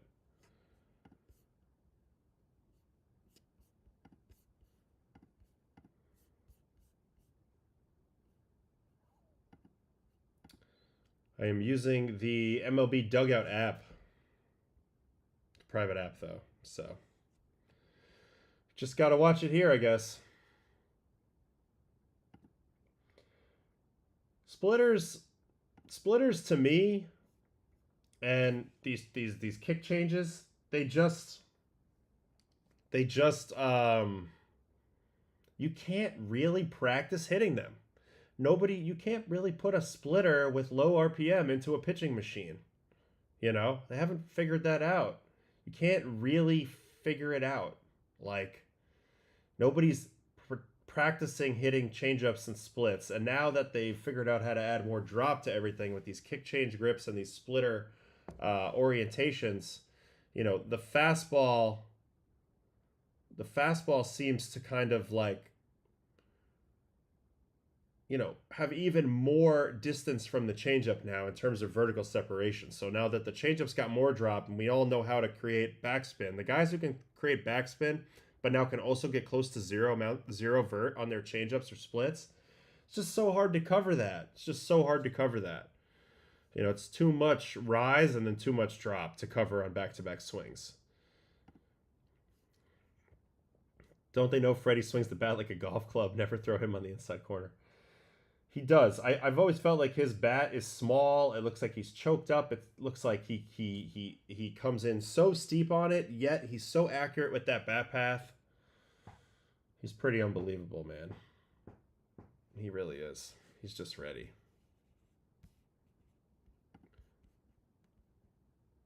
I don't think that this affects much. I think that once you get used to the overall shape of the pitch, you just anticipate getting ahead of it and beating it to the spot. Obviously, pitches with more movement at faster velocities make it a little tougher, but I don't think it's so much about the spin rate necessarily. Maybe a little bit, but only because the spin rate increases a pitcher's ceiling on their movement of a pitch, not so much because of the spin itself, I would say. So shocking what the Mariners have done to the Jays. No, the Blue Jays don't know what hit them. They're going to need a heroic game 3 to get the momentum back on their side, or they're toast. McGill just punched out Edman. So they're through that, and we'll see what the decision is for the 8th. Looks like Snell's going to go back out. Oh, he's sitting there.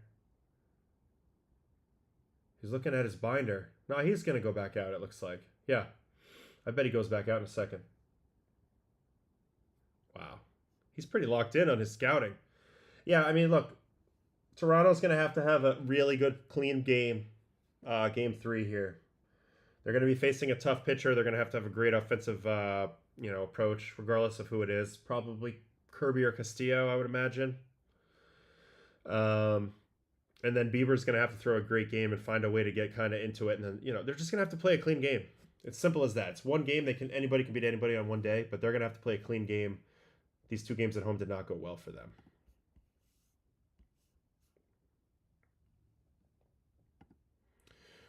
These traject pitching machines have already had a pretty sizable impact. The teams that take them seriously, I mean, you can get used to a pitcher's timing, kind of their angle. I mean, it's not perfect. It doesn't do extension. It doesn't change extension. So, there's some difficulty, but you can see the shape of the pitches.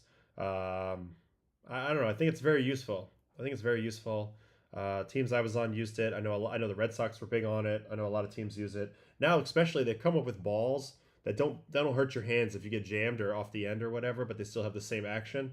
That's a big deal because now you can practice and not, feel the pain. You can practice something difficult but not face a consequence that will affect you in game.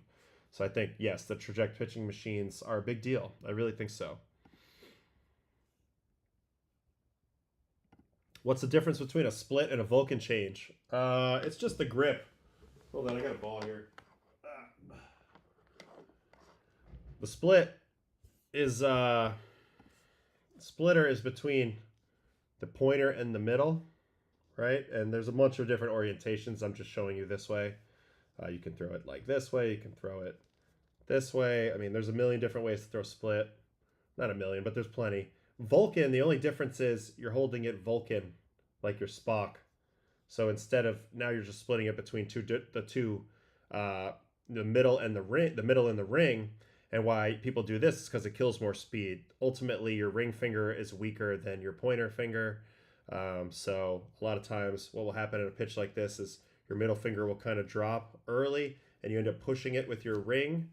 So you get the same action that you want, like with whatever spin you're trying to put on the ball, but it's pushed by a ring finger, and ring fingers are weaker, so that will make the pitch go slower. And that's what a lot of people want, so that's why a lot of people throw Vulcan changeups as opposed to regular splitters. I hope that's the answer that you're looking for.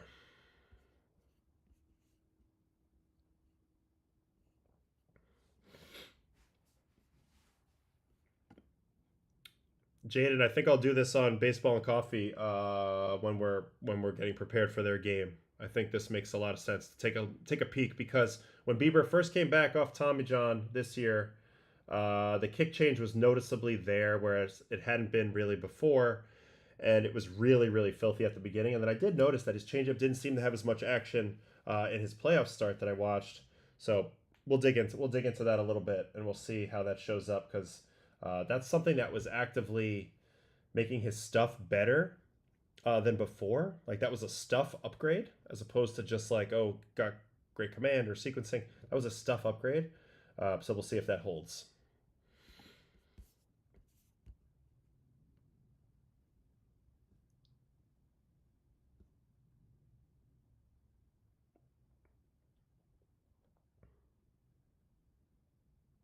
Ground out to first. Freddie takes it himself. Snell gets the first out there.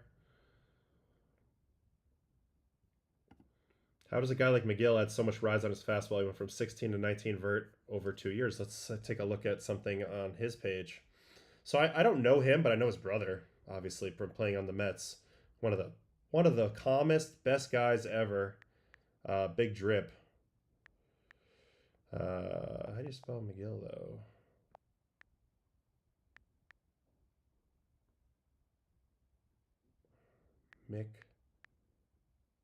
McGill. What the hell's going on?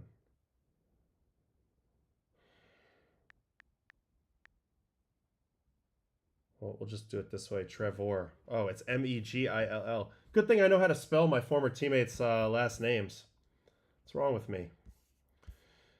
Good thing. Okay, so anyway, let's go look at his active spin and his arm angle. All right, so it's been basically around the same. It's gone from 52-ish up to 55, 54. And then where is the spin? Here it is, active spin. All right, so 2021, his four seam was only at 83% active spin. That's not nearly tapping into all of your possible, you want your seam orientation, if you can, perfectly at 100% active spin, which means the ball would be perfectly back spinning with the seams perfectly square in the direction you're traveling, right? Any little deviation off perfect, and that number comes down from 100. 83 is similar to where I threw mine, which is, I'm a sinker pitcher. 80% is really effective for a seam shifted wake sinker. So he was at 83, then down to 81, and then he's gotten better from there. 2023, 90%. 2024, 93%, and this year, 93%. That makes a huge difference. Huge difference, because then you go look at the movement. He was at 16.3 in 2021, 16.6 in 2022, and then he jumped out the roof starting in 2023. 18, 17.9, and this year 19. So it's a combination of the velocity's better. He was 96.4 in 2021, and now he's averaging 99.2. So that is the first part of this thing, is the velocity's better. Obviously, when you throw the ball harder, you tend to get a little more spin. That ball stays up a little better, but it's also the way the fastball's oriented. Something about the way he was throwing before, it was slightly off center, and it wasn't spinning perfectly back. And it's still not perfect, but 93 is a heck of a lot higher than 81, thus unlocking more lift on the ball. So that's how he did it. Doesn't look like it was a huge arm angle change necessarily. Must have been something in his delivery and probably a grip orientation change. Snell, by the way, just completed 8 shutout with 10 strikeouts. He is at 103 pitches. I'm pitching him in the ninth. I'm pitching him in the ninth if it's me. I really, really am. I'm really, really pitching him in the ninth. Anyway, so that's McGill. That's my little breakdown on McGill. Let's swap over here and see Snell. Yeah, wow, Snell is right. I mean,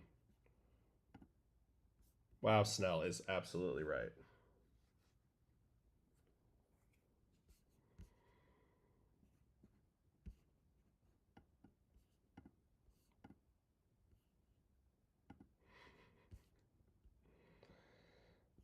Yeah, I'm pitching him. I'm pitching him. It's 103 pitches. He hasn't allowed a base runner, dude. Practically thrown a perfecto in this game. It's one hit. All right, this is what the eighth looked like. We don't have broadcast cam yet, but he's gonna get Terang out with a slider. Vaughn out. I'm just gonna guess it's a changeup. Oh no, slider. Wow. Gets him to roll over to third. And then Sal Frelick gets called out on a curveball. 3-2 hammer. Locke Johnson. So he's got the bottom of the order too. It's gonna be Durbin, Collins, Ortiz unless they pinch hit. He won't even get to Chourio.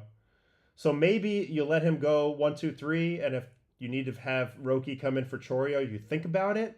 But he's got 2 strikeouts on Chourio. So I think I'm rooting for him to pitch the complete game shutout, and then I'm going to make a video about it, and it's going to be sick. We're going to watch every pitch of that. But maybe the Brewers can flip the script. they could do the very rare walk off with the starting pitcher still on the mound, where a guy shoves the whole game, but then is out there in the ninth and gives up like a single homer and the game's over, and the starter gets walked off. That almost never ever happens. So I know I'm putting a lot of stuff in the air here. I'm leaving a lot of things open for possibility. Could be a complete game shutty, or it could be a heartbreaking comeback here. It's all on the table. This is a very fascinating ninth inning that we have coming up. Yeah, Durbin has the only hit, and he did pitch a no-hitter when he was with San Francisco. He's got some. Also, he's been going deeper the last couple years for sure. Snell's perfect for this team. He turns it up second half in playoffs since they know they're always in October. They're giving him high fives. I think he's done. I'm still going to make the video, but it looks like we're going to get Roki-san in the ninth. Man, I really wanted to see Snell go for the CG shutty, the complete game shutty. I really did. Uribe's in there now trying to keep it at the one-run game.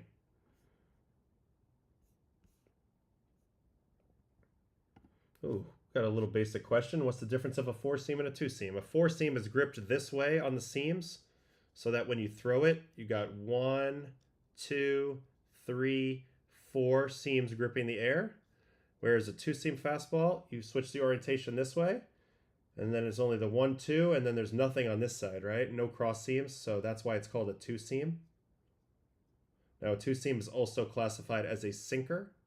And there are multiple ways to throw that, but yes, that's the difference. Basic, very basic two-seam versus four-seam. It's all about which way the ball is touching. And then there's a question here, did I ever mess around with a one-seam? Yeah. At one point, I threw a one-seam sinker kind of like this when I was in AAA Memphis. Trying to get that one-seam. But that was when I was trying to be a little more, like the Cardinals wanted me to be a little more over the top, driving the ball down, which is not really my game, but I tried to do it for a while, throw some sinkers down. The one seam was a pretty good orientation when my slot was a little higher. So.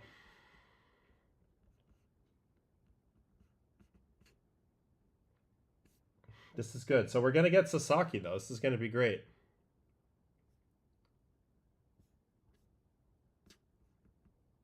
Oh, I'm going to make that video. As soon as this game is over and we hang up on the stream, I'm putting 30 minutes in on Blake Snell, assuming they win it, because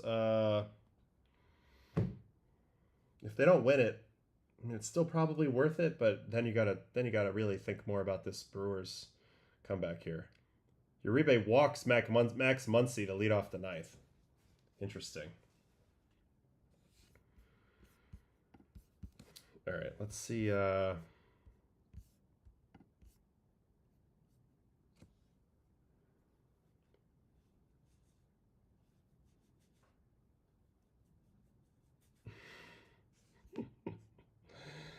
I feel you, brother. I feel you.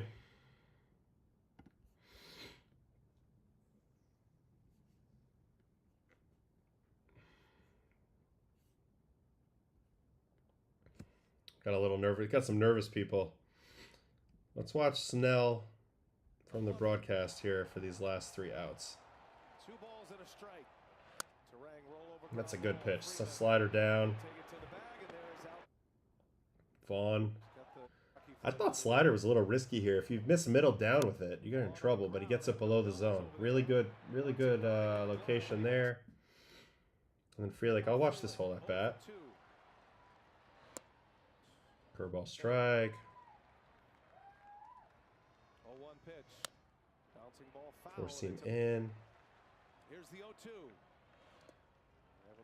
Curveball down. We'd be looking at history tonight. Just no chance. Has completely eliminated the Brewers offensively. Just celebrated the 15th anniversary of that great holiday no-hitter. Frelick in a 3-2 count. Here comes Snell, and he rings him Just up. locked him up with the 3-2 curveball here. In a 3-2 count. Here Ooh, a comes hit. Snell, Immediate and hit by Kike. Kike just gets it done in October, huh? And they got a little rally here going. Give Roki a little breathing room in this game. We got some questions. Can Gosman still pitch like an ace in short bursts? According to Brooks Baseball, separation of vertical movement, his fastball and splitter, as well as his fastball velo, are well above his 2025 average. Yes, I think Gosman pitched good. I was mad he got taken out in the game the other day too. I thought he should have kept going. I thought he pitched really well. You know, the pitch that Raleigh hit was more of Cal Raleigh being awesome than anything else. I think Gosman's looked great. I really do.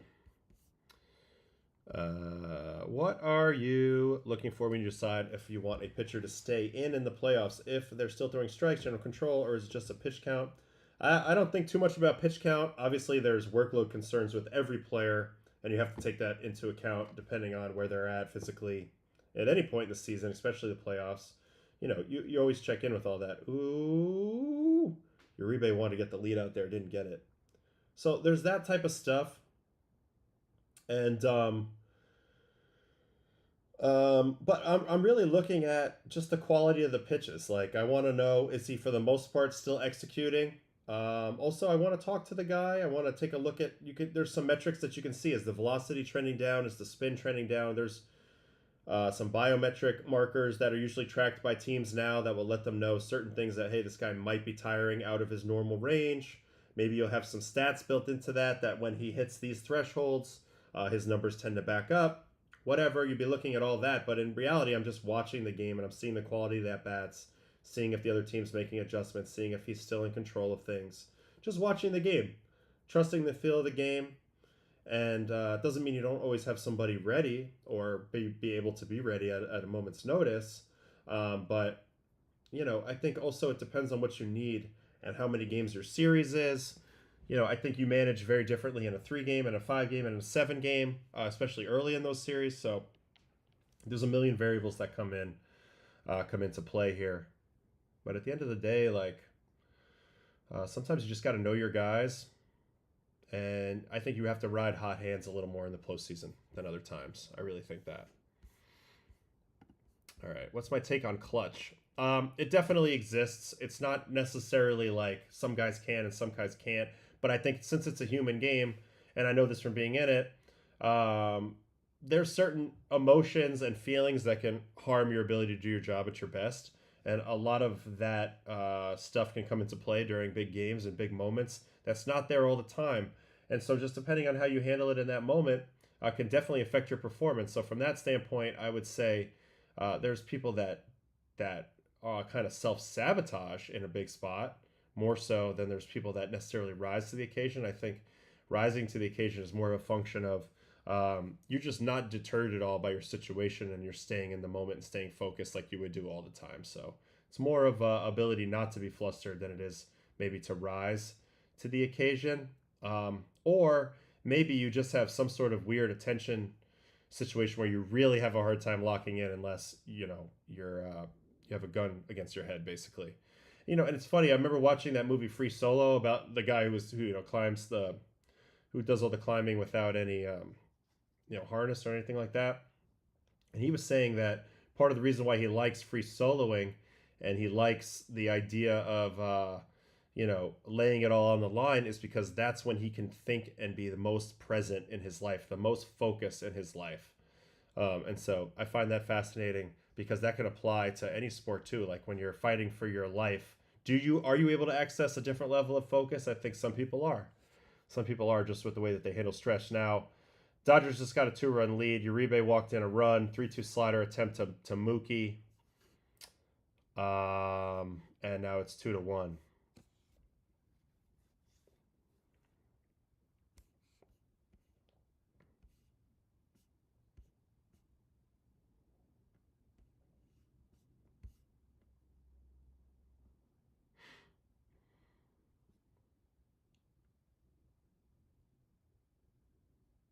Another ball. So they're going to wait out Uribe. He's thrown a lot of pitches already, 17 pitches.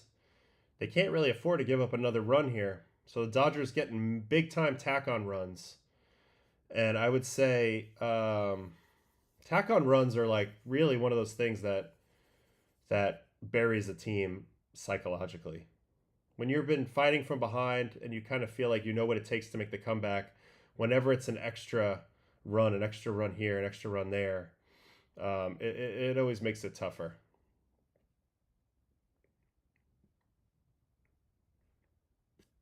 Yeah, I think you might have to get Uribe out of there now.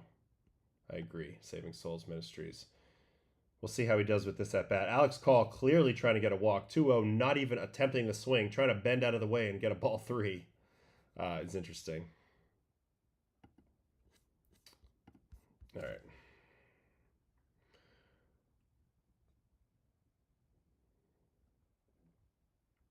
Ooh, Call pops it up in the infield.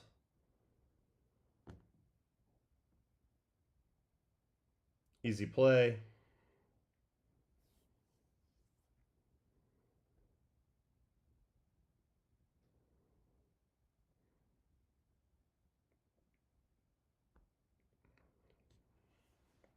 So, game 1 of this series, assuming the Dodgers are going to be able to hold on here, the Brewers will have used Ashby for 1 inning, Priester for 4, Patrick, Koenig, McGill, and Uribe. So they've used a lot of their better guys out of the pen, which is their strength. They're going to have Peralta on the mound tomorrow versus Yoshinobu Yamamoto. So I think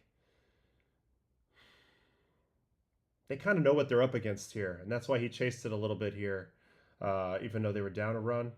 I think you have to chase in this case in the playoffs. You feel like your team's a big rally team, you can come back, but maybe in the effort of chasing this one, they might overexpose a little bit of the bullpen here, a little bit. Everybody's now seen these guys. They get a look at Ashby, Patrick, Koenig, McGill, Uribe. Big long look at Uribe. So that doesn't bode especially well, as this series will continue. So this is a little bit of a double whammy for the Brewers. They might lose this game and also give the Dodgers a lot of look at what they wanted to do anyway. So what's this question here? Most chaotic game? That's a good question, but ooh, Freddie. He flies out. So 3 outs, Sasaki coming in. Most chaotic game? I will say I played a lot of them, that were really insane. But do you guys remember the game in 2021 playoffs? It was Red Sox Rays. And there was a weird play in the gap where Hunter Renfroe accidentally hit the ball over the fence. And nobody knew what the rule was for a little while on a ball in play. It got tipped over the wall. And that somehow benefited us that happened. That was a very hectic game. Also, I would say the 14-inning wildcard game that I played in, Rockies-Cubs, was very nerve-wracking. The game ended 2-1 in 14 innings. So a 1-0 game pretty much the whole way. I came in the game. It was 1-1 when I came out of the game. There was a lot of running up and down the stairs, rally beers, and that sort of thing, trying to get the boys going. We ended up winning it in 14. Everybody was bone tired. We had just played game 163. There was a lot going on. There's a lot going on in that game as well. So that's one. No, I wasn't talking Red Sox versus Jays. I was talking Red Sox versus Rays 2021 playoffs. Tampa Bay Rays was a crazy play where we hit it over the wall. So, but the Rockies one was crazy. Rockies Cubs, that was big time.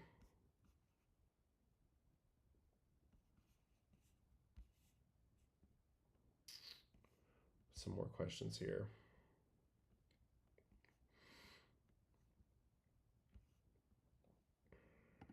Roki is out here sweating in the warm-up. I've noticed Chapman also comes in drenched sometimes. Some guys like to be more warm than others. Like they might do more stuff to get their body going than others. It's also like it might be a muggy night in Milwaukee. I don't know. The roof is closed. There's a lot of body heat out there. He's probably wearing a jacket the whole time. A lot of adrenaline going. Some guys sweat more than others. Maybe you pour water on yourself. I mean, that could look like sweat. There's a lot of different variables here. So the answer could be a lot of different things.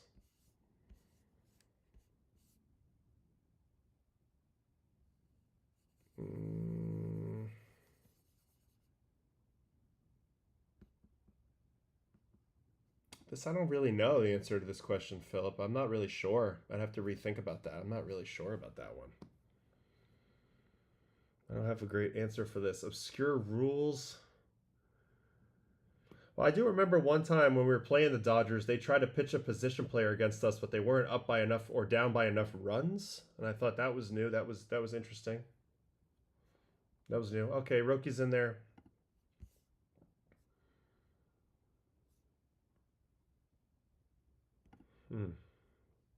I've noticed Yamamoto has been missing a splitter the last couple games. Why does that happen? How do you fix it?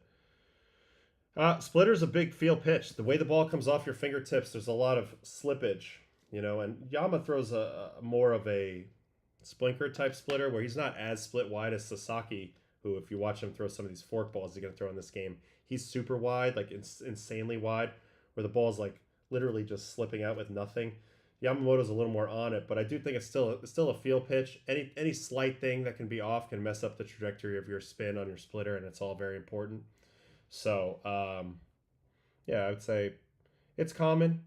Best way to fix a medium speed pitch like that, like a changeup or a cutter, something that you need to throw with full arm speed, is to throw it from 100 feet in catch play.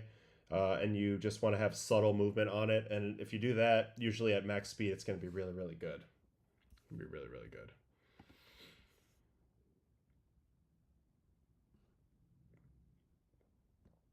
Weirdest stance?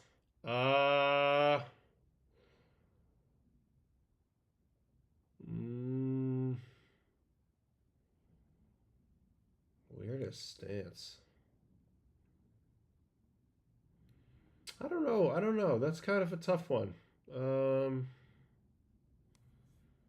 I mean, mostly it would just like be guys like really on top of the plate. Like Justin Turner used to be like super on top of the plate. I guess not weird, but just like a little uncomfortable when a guy's like seriously like over the plate. I would say that was always a little weird. Incorrect, Philip. He is in the book. Struck him out with a splitter. I used to throw that in 2010. So he was on the Cubs actually at the time, which is funny because now he manages the Cubs. How about that? Actually, no, he was on the Brewers at the time. So yeah, he's in the book. All right, if Roki gets the second out, I'm gonna say goodnight. Ooh, he just walked somebody. Ooh, okay, tying run on. Tying run on. Roki Sasaki. It's only the second base runner of the game for the Brew Crew. First batter was Durbin. He goes four seam, four seam, four seam. Jams him. And then Isaac Collins walk. Four seam ball. Four seam. Jiha. Splitter. 512 RPM. Ball. Hard pitch to throw for strikes. Fastball away. Ball. And fastball up. Ball. Is Starling Marte as much of a vibe to guys as it seems like it is? He's great. I love Starling. Got along with him really, really well. But honestly, he's so quiet. He's so quiet. Like he's got good vibes, of course. Yes, he's the man. He's a caballo. He's he's a guy that especially the Dominican guys look up to. Like 10+ years in the league. A guy that they all watch probably in winter ball growing up. 5-tool. You know, soft spoken, very mature. But like he doesn't say a whole lot. So I was surprised when Juan Soto called him the captain of the Mets this year. I was like, man, I was like, all right, he's like a big part of the clubhouse culture, but he's not really like a talkative type of guy. So I was surprised by that. But yeah, he's the man. Good dude. Ooh, Sasaki 3-0. This is not great.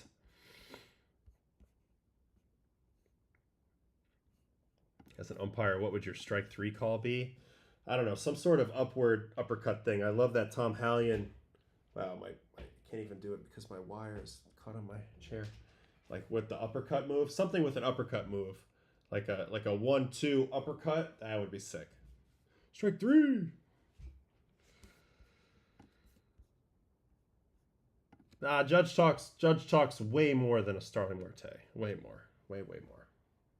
Ooh, those are a 3-1 splitter. Bowers was not looking for that. Credit to Sasaki there. Big cojones on that pitch.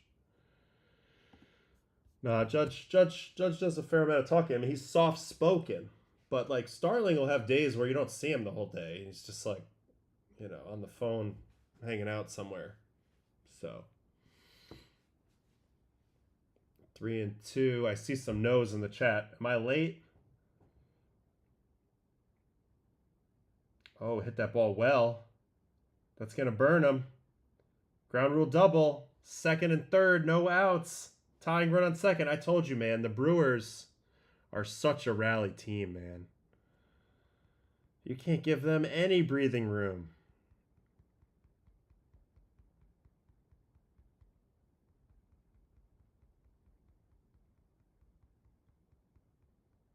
Oh my God. Good swing here by Bowers. All right, here we go. Well, here was the pitch sequence. Split, ball. Now this is, mind you, Roki hasn't had a base runner in a while. He went 9 up, 9 down in that game versus the Phillies the other day.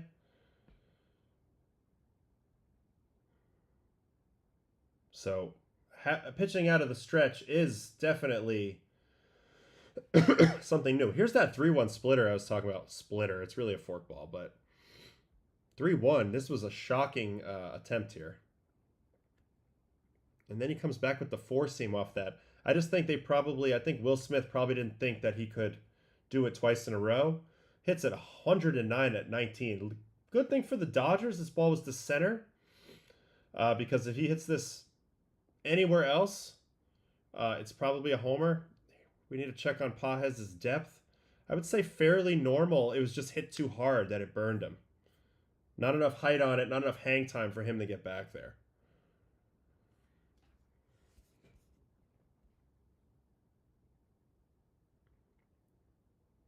Chourio puts it in play, hits it good. Oh, it's going to be caught. So that's going to get 1 run in. It's going to be 2-1, man on third, 2 outs. Yee. All right, 2-1. 1 out away. We're gonna get the matchup. So it's gonna be Yelich of all people too. Really freaking good hitter. He's had a tough night versus Snell, but he's gonna be shooting this ball the other way. The fork ball, if he can get ahead of the count, the fork ball's interesting. Yeah, I thought that might have been something too. He hits this ball pretty good. All right, Yelich, first pitch, fork ball. This was the swing by Chourio. Got inside it pretty good, but 98-1's just not quite enough. Yelich with the 1-0 count. Ooh, disgusting forkball to Yelich. Okay, so you see where this ball went. It went pretty far. Caught on the warning track out there in center. Relay in, they run it on in, and now we set up the showdown. This is as clean as it gets. Tying run on third. You're going to go right at the batter here. 1-1 count. Another splitter. So he's going splitter, splitter, splitter. And the other thing that's interesting about this situation right here is, man, if you throw a wild pitch, the game's tied. So splitter or 4-seam is really scary. Really scary here. Chourio X 410 expected batting average on that ball in play, according to the chat. Ooh, 99 pulled in. 3-1 count to Yelich. Contreras is next. Surely, if Yelich gets the first, though, he'll probably take second without a throw, I would imagine. So this could set up really well for the Brewers to get into winning position here. 3-1 splitter for a called strike. Wow, what a pitch. What a pitch. And we're got 3-2 now. Oh, baby. Is he going to go split here? I'm going split here. Go split here. Ooh, split, but fouled away. Was not a strike. Yelich sees it, pops it foul. Did not get it where it needed to go. Trinan and Vestia both warming for the Dodgers, hoping they don't have to use them if you're a Dodger fan. A lot of people praying for the Brewers in the stands. Here we go again. Split again, ball 4. So lots of splits. And now we have man on first and third. Sheesh. So now you have Contreras. They're going to bring in Trinan here? I just saw Dave say Trinan. I saw him whisper Trinan to those guys. Here he comes. Holy cow. Trinan versus Contreras is what's going to be here. You can't intentionally walk him here. I don't support that at all. But you got to get him out. Look at all the splitters and forkball splitters that he throws to Yelich here. 1, 2. Here's 3. Now here's the one fastball he yanks in. Almost throws it away. And then 3 more splitters. This one was really good. Right on the corner. This one was off the corner that Yelich spoiled. And then this one had great action. But Yelich seen too many of them. So he takes it. So now they're going to Trinan. This is so crazy. Holy cow. First and third. Contreras. Do we have any history between these two guys? I'm sure.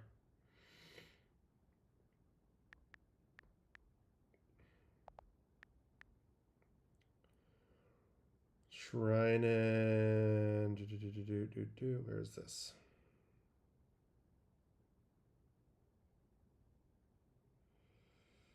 First batter.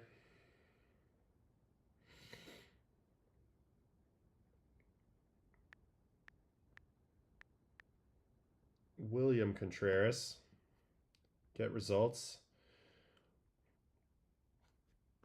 They have never faced each other.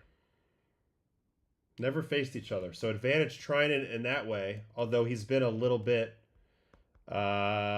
difficult lately. I feel like he hasn't been in tip-top form, although he did throw pretty well in the game the other day when they were losing. So he's coming off one good outing. Man. Even if the Brewers win, messing up Sasaki mentally could be impactful in future games. It is interesting to me that they made this move. I feel like Sasaki's so hard to hit. Both guys got on with walks. They haven't gotten a hit off him yet. Trinan, I mean, 280 opponent average during the season. I know you can throw it all out right now. It's all about getting one out. This is an interesting matchup. Sinkers and sweepers versus Contreras. He's never faced him. Let's see how this goes down.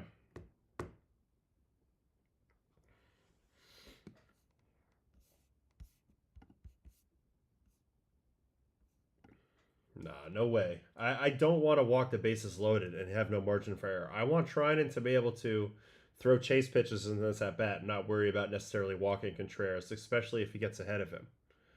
That's my personal opinion. Let's see what happens. Oof. First pitch sweeper, pretty hittable, big swing, foul tip. I would agree with this take a little bit. It does seem like he shows basically he wears his emotions on his sleeve. Early in the year, when he was upset with himself, it was obvious. When he's pitching well, it's obvious. Saw a little bit of that tonight. Okay, so there's the steal. We knew that was coming. Yelich takes second. So now a single probably wins the game for the Brewers. You got to do that. They're not really going to throw through there. It's too risky. All right, 1-1 count. Ooh, jams him good with a sinker, gets the 2 strikes. So this is the situation I'm talking about here. You're on 1-2 count. You want to get the strikeout. Most of the time, how do you get a strikeout? You get a chase. You need to be able to get a chase here and not worry about walking him. You have 3 pitches to get a chase and a swing and miss, or to freeze him. So let's see how he goes here. Goes for the chase on this backdoor sweeper. On the sweeper away. First pitch, doesn't get it. Good pitch. Good pitch, good take. Backdoor sinker is available for called strike 3. If he wants it, but you got to paint it. They go fastball up, 4-seam. Don't like that call at all. Takes it, spits on it all day. Now we're at 3-2. But again, this is why you don't walk him necessarily, because you can throw a chase pitch here. You don't have to give in here. I don't think you have to give in here. I think you got to throw a chase pitch. Slider down. Okay, and he does throw the chase pitch, and he doesn't swing. So now it's bases loaded. Now they go ahead and do the walk. Credit to Contreras for laying off. Score is currently 2-1. Dodgers over Brewers. Bases loaded, 2 outs. Bottom of the ninth. Contreras just drew a walk, and it's going to be Terang. Now you don't have a great matchup. Lefty versus righty. Has Terang faced Trinan before? Where is Trinan's mental at right now? Look at this last pitch. It's not a good angle, but look at the layoff on the sweeper by Contreras. Lays off it. He's juiced. And now it's Terang. They're talking out. They're out there giving him the speech. Seeing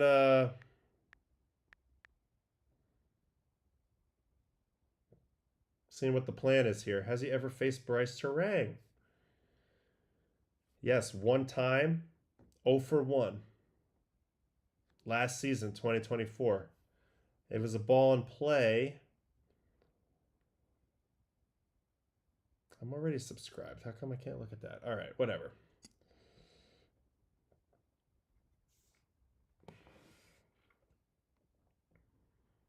First pitch.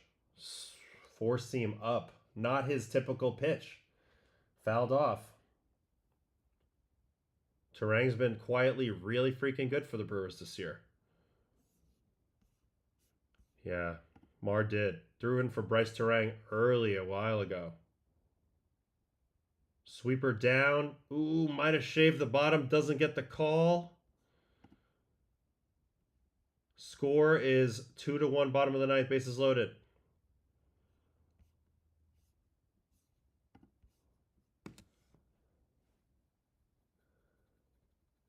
One pitch coming. Ooh, backdoor sweeper, paint up and away. Perfect pitch to get to 1-2. So it's the second time he's been 1-2. How is he going to finish him? Does he go 4-seam above the zone? Does he try to go sweeper? Let's see. Sweeper in. Almost hits him. Terang should have let that hit him, and I feel like he just realized that he should have let that hit him. But now it's 2-2. How do you not let that hit you? Oh, it looks like he strikes out. We're going to see that in a second. I'm going to see that in a second. So the Dodgers are going to win it. I want to see what he gets him on. Man, Trinan could have got hit. I mean, Terang could have got hit with that ball. Ooh, gets him with the high 4-seamer. And Dodgers take the 1-0 lead in the series. Wow, what a freaking game. Trinan walks the tightrope, gets it done. Here's the last pitch. 95-4, 4-seam up to Terang, too high. This is the sweeper before. I feel like he tried too hard to get out of the way of that. This is a tie game if he just leaves your leg there. That's all you got to do. I know it's instinctual. But it's 1-0 Dodgers. In a pretty tight, well-fought game. Blake Snell is overall the story. He was freaking next level in this game. He really was. He ends up going 8 innings, 1 hit, no walks, 10 strikeouts. You best believe there will be a video made about that. Sasaki, a little shaky with the 2 walks. Just didn't get to the split. Just didn't get to the split enough. They go and make the big, bold move to Trinan. You know, in a lot of ways, you got to give credit to Dave Roberts here. He's stuck with him. So he does. He sticks with him. And he's able to get the job done. Dodgers win it. 2-1. We'll cover it on Baseball and Coffee tomorrow.